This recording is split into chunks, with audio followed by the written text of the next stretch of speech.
Siamo con Giulia De Re per guida i campionati. Giulia, l'esordio in campionato 4-1 sulla Jesina.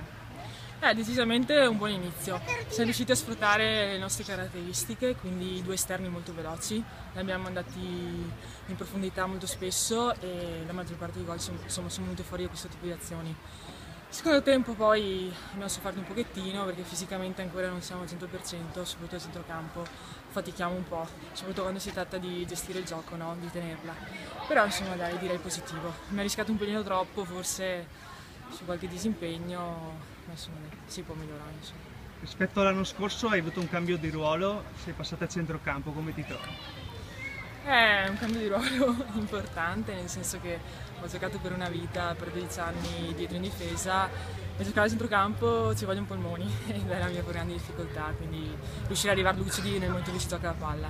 Infatti finché si tratta di giocare palla insomma, da fermo, quindi lanciare, ok, sulle altre cose devo ancora migliorare tanto soprattutto in questo ruolo, più dinamica, più veloce. Il mister vi ha detto di stare alte con il baricentro alto e quindi l'avete fatto?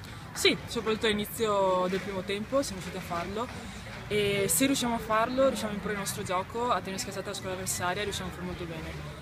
Quando invece non riusciamo a farlo perdiamo un po' le distanze, ancora non siamo messi benissimo quando si tratta della fase difensiva. La linea difensiva si è fatto bene, però perdiamo un po' di compattezza, insomma, quindi per noi è importante riuscire a scassare la squadra avversaria e dobbiamo invece migliorare nel momento in cui dobbiamo gestire e stare un po' più coperte. Ringraziamo Giulia De Re del Permac Vittorio Veneto. Grazie.